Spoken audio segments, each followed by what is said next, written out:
नमस्कार। खबरों के इस बुलेटिन में थोड़ा स्वागत है। मैं हरप्रीत कौर। पहला पेश ने चोणवीआं खबरां। प्रधानमंत्री नरेंद्र मोदी ने कहा कि कोविड महामारी दौरान भारत और बांग्लादेश विचाले दुवल्ला सहयोग वधिया है। बांग्लादेशी प्रधानमंत्री शेख हसीना ने कहा कि भारत बांग्लादेश का सच्चा मित्र है।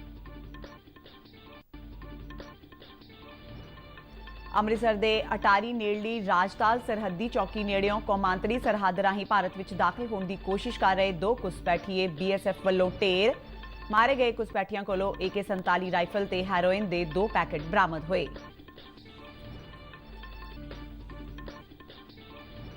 जम्मू कश्मीर के अनंतनाग में सुरक्षा बलों ने मुकाबले मगरों हिजबुल के एक अतवादी को गिरफ्तार किया।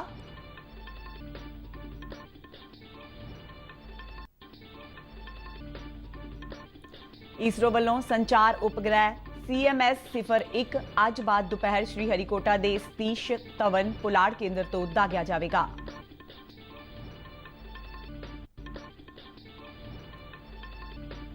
बरतानवी प्रधानमंत्री बोरिस जॉनसन ने प्रधानमंत्री मोदी को अगले वरे UK में होने वाले G7 सम्मेलन में भाग लैण लई सद्दा दिता।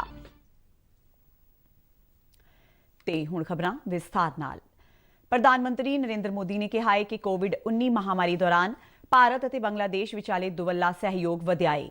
दोहां मुल्कां दरमियान वर्चुअल सम्मेलन को संबोधन करदਿਆਂ प्रधानमंत्री ने कहा कि सेहत समेत दूजे सैक्टरां विच भी आपसी भाईवाली मजबूत हुई है। उन्होंने कहा कि बांग्लादेश साडी गुआंढी नीति का मजबूत थंम है। प्रधानमंत्री ने कहा कि जिस प्रकार महामारी के समय दौरान एक दूजे दीयां लोड़ां दा ध्यान रखा गया है, उस तरह भविख विच भी भारत बांग्लादेश दीयां लोड़ां दा ध्यान रखेगा। उन्होंने महात्मा गांधी ते बंगबंधु शेख मुजीबुर रहमान नूं नौजवानों के प्रेरणा स्रोत दस्या। प्रधानमंत्री ने बांग्लादेश की होंद लई 1971 की जंग के शहीदों नूं भी नमन किया। बांग्लादेश हमारी नेबरहुड फर्स्ट नीति का एक प्रमुख स्तंभ है। बांग्लादेश के साथ संबंधों में मजबूती और गहराई लाना मेरे लिए पहले दिन से ही विशेष प्राथमिकता रही है। यह बात सही है कि वैश्विक महामारी के कारण यह वर्ष बहुत ही चुनौतीपूर्ण रहा है, लेकिन संतोष का विषय है कि इस कठिन समय में भारत और बांग्लादेश के बीच अच्छा सहयोग रहा। सम्मेलन को संबोधन करदਿਆਂ बांग्लादेशी प्रधानमंत्री शेख हसीना ने कहा कि भारत बांग्लादेश का सच्चा मित्र है। उन्होंने कहा कि महामारी के समय दौरान उन्होंने भारत का भरपूर सहयोग मिला है। शेख हसीना ने भारत सरकार के आत्मनिर्भर अभियान की भी शलाघा की। उन्होंने प्रधानमंत्री नरेंद्र मोदी को बांग्लादेश आने का सद्दा भी दिता। सम्मेलन दौरान दोवां नेतावां वालों सांझे तौर पर बंगबंधु यादगार डाक टिकट जारी की गई। इस सम्मेलन दौरान चिलाहट्टी हल्दीबाड़ी रेल लिंक नूं तकरीबन 55 साल बाद दोबारा खोलिया गया। 1965 की भारत पाक जंग दौरान इस रेल लिंक नूं बंद कर दिता गया सी। इस रेल लिंक के दोबारा शुरू होने नाल दोहां मुल्कां विचाले आवाजाही ते संचार वधेगा ते नाल ही जरूरी वस्तां दी ढोआ ढुआई लागत पक्षों सस्ती होवेगी। अमृतसर के अटारी नेड़ली राजताल सरहदी चौकी नेड़े भारत पाक सरहद नूं पार करके भारत विच दाखिल होने की कोशिश कर रहे दो घुसपैठियों नूं BSF के जवानों ने ढेर कर दिता। सूत्रों मुताबक मारे गए घुसपैठियों कोलों एक AK-47 राइफल ते हैरोइन के 2 पैकेट बरामद हुए ने। घुसपैठियों वालों संघनी धुंध का सहारा लैके सरहद पार करने की कोशिश की जा रही सी।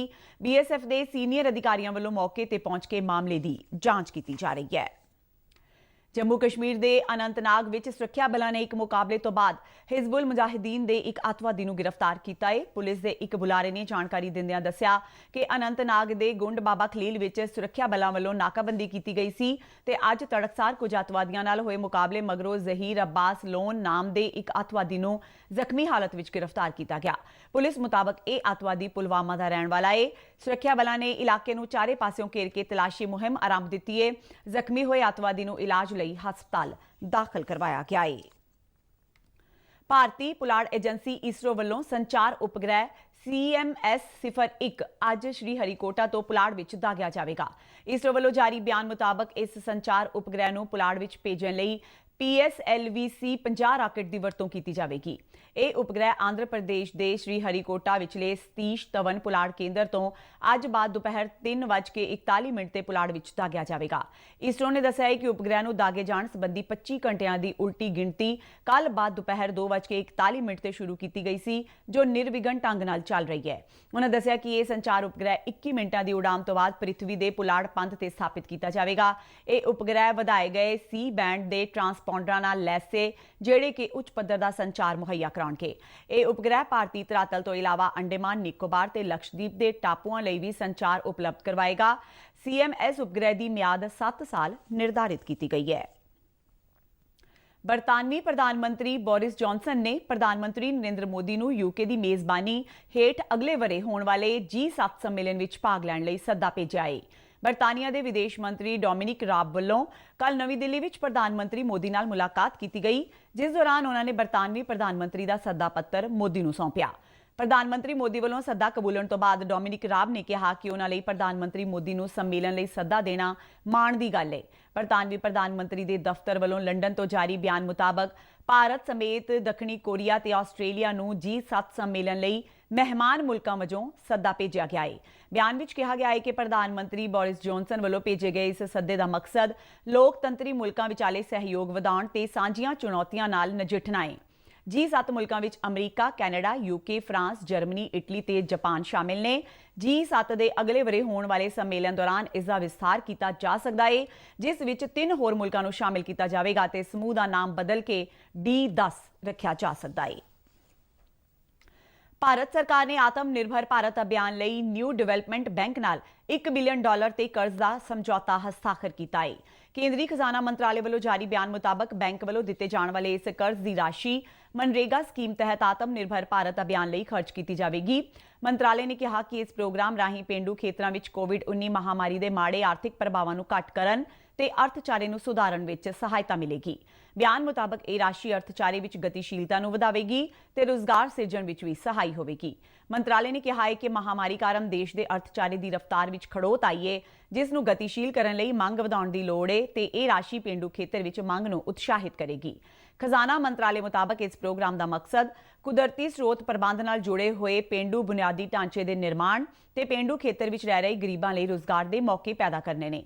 ਉਹਨਾਂ ਕਿਹਾ ਕਿ ਮਹਾਮਾਰੀ ਕਾਰਨ ਵੱਡੀ ਗਿਣਤੀ ਵਿੱਚ ਕਾਮਿਆਂ ਨੇ ਸ਼ਹਿਰੀ ਖੇਤਰਾਂ ਤੋਂ ਪਿੰਡਾਂ ਵੱਲ ਨੂੰ ਪ੍ਰਵਾਸ ਕੀਤਾ ਹੈ ਤੇ ਨਾਲ ਹੀ ਉਹਨਾਂ ਨੇ ਆਪਣੀਆਂ ਨੌਕਰੀਆਂ ਤੇ ਰੁਜ਼ਗਾਰ ਗਵਾਏ ਨੇ। ਮੰਤਰਾਲੇ ਨੇ ਕਿਹਾ ਕਿ ਅਜਿਹੀ ਸਥਿਤੀ ਨਾਲ ਨਜਿੱਠਣ ਵਿੱਚ ਇਹ ਪ੍ਰੋਗਰਾਮ ਮਹੱਤਵਪੂਰਨ ਭੂਮਿਕਾ ਨਿਭਾਵੇਗਾ। ਭਾਰਤ ਸਰਕਾਰ ਵੱਲੋਂ ਆਰਥਿਕ ਮਾਮਲਿਆਂ ਬਾਰੇ ਵਿਭਾਗ ਦੇ ਸੰਯੁਕਤ ਸਕੱਤਰ ਬਲਦੇਵ ਪੁਰਸ਼ਾਰਥ ਤੇ ਨਿਊ ਡਿਵੈਲਪਮੈਂਟ ਬੈਂਕ ਵੱਲੋਂ ਉਪ ਮੁਖੀ ਤੇ ਚੀਫ ਆਪਰੇਸ਼ਨ ਅਫਸਰ ਜ਼ਿਆਨ ਹੂ ਨੇ ਸਮਝੌਤੇ ਤੇ ਹਸਤਾਖਰ ਕੀਤੇ। ਖਰੀਫ ਦੇ ਚਾਲੂ ਮਾਰਕੀਟਿੰਗ ਸੀਜ਼ਨ ਦੌਰਾਨ ਪਿਛਲੇ ਸਾਲ ਦੇ ਮੁਕਾਬਲੇ ਝੋਨੇ ਦੀ ਖਰੀਦ ਵਿੱਚ 22% ਤੋਂ ਵੱਧ ਦਾ ਵਾਧਾ ਦਰਜ ਕੀਤਾ ਗਿਆ ਹੈ। ਖੇਤੀਬਾੜੀ ਮੰਤਰਾਲੇ ਵੱਲੋਂ ਜਾਰੀ ਬਿਆਨ ਮੁਤਾਬਕ ਹੁਣ ਤੱਕ 390 ਲੱਖ ਟਨ ਝੋਨੇ ਦੀ ਖਰੀਦ ਕੀਤੀ ਜਾ ਚੁੱਕੀ ਹੈ। ਮੰਤਰਾਲੇ ਨੇ ਕਿਹਾ ਕਿ ਕਿਸਾਨਾਂ ਤੋਂ ਖਰੀਫ ਦੀਆਂ ਫਸਲਾਂ ਦੀ ਖਰੀਦ ਘੱਟੋ-ਘੱਟ ਸਮਰਥਨ ਮੁੱਲ ਤਹਿਤ ਕੀਤੀ ਜਾ ਰਹੀ ਹੈ। ਝੋਨੇ ਦੀ ਕੁੱਲ ਖਰੀਦ ਵਿੱਚੋਂ 202 ਲੱਖ ਟਨ ਝੋਨਾ ਕੇਵਲ ਪੰਜਾਬ ਵਿੱਚੋਂ ਖਰੀਦਿਆ ਗਿਆ ਹੈ, ਜੋ ਕਿ ਕੁੱਲ ਮਾਤਰਾ ਦਾ ਤਕਰੀਬਨ 52% ਹੈ। ਬਿਆਨ ਮੁਤਾਬਕ 44,32,000 ਕਿਸਾਨਾਂ ਨੂੰ MSP ਤਹਿਤ 73,781 ਕਰੋੜ ਰੁਪਏ ਦੀ ਅਦਾਇਗੀ ਕੀਤੀ ਜਾ ਚੁੱਕੀ ਹੈ। ਉੱਤਰੀ ਅਫਗਾਨਿਸਤਾਨ ਦੇ ਬਗਲਾਨ ਸੂਬੇ ਵਿੱਚ ਅੱਤਵਾਦੀਆਂ ਨਾਲ ਹੋਈ ਮੁੱਠਭੇੜ ਵਿੱਚ ਅਫਗਾਨ ਫੌਜ ਦੇ ਘੱਟੋ-ਘੱਟ 13 ਸੁਰੱਖਿਆ ਜਵਾਨ ਮਾਰੇ ਗਏ ਤੇ ਅੱਧੀ ਦਰਜਨ ਦੇ ਕਰੀਬ ਜ਼ਖਮੀ ਹੋਏ। ਬਗਲਾਨ ਪੁਲਿਸ ਦੇ ਬੁਲਾਰੇ ਜਾਵੇਦ ਬਸ਼ਰਤ ਨੇ ਮੁੱਠਭੇੜ ਦੀ ਪੁਸ਼ਟੀ ਕਰਦਿਆਂ ਦੱਸਿਆ ਕਿ ਬਗਲਾਨ ਦੇ ਵਜ਼ੀਰਾਬਾਦ ਖੇਤਰ ਦੇ ਇੱਕ ਨਾਕੇ ਤੇ ਅੱਤਵਾਦੀਆਂ ਤੇ ਸੁਰੱਖਿਆ ਬਲਾਂ ਵਿਚਾਲੇ ਮੁੱਠਭੇੜ ਹੋਈ। ਉਹਨਾਂ ਕਿਹਾ ਕਿ ਅਜੇ ਤੱਕ ਕਿਸੇ ਵੀ ਅੱਤਵਾਦੀ ਜਥੇਬੰਦੀ ਵੱਲੋਂ ਇਸ ਘਟਨਾ ਦੀ ਜ਼ਿੰਮੇਵਾਰੀ ਨਹੀਂ ਲਈ ਗਈ। ਮੁੰਬਈ ਸਟਾਕ ਐਕਸਚੇਂਜ ਦੇ ਸ਼ੇਅਰ ਸੂਚਕ ਅੰਕ ਨੇ ਅੱਜ ਦੇ ਸ਼ੁਰੂਆਤੀ ਕਾਰੋਬਾਰ ਦੌਰਾਨ 46,774 ਦੇ ਅੰਕੜੇ ਨੂੰ ਛੂ ਕੇ ਨਵਾਂ ਰਿਕਾਰਡ ਕਾਇਮ ਕੀਤਾ।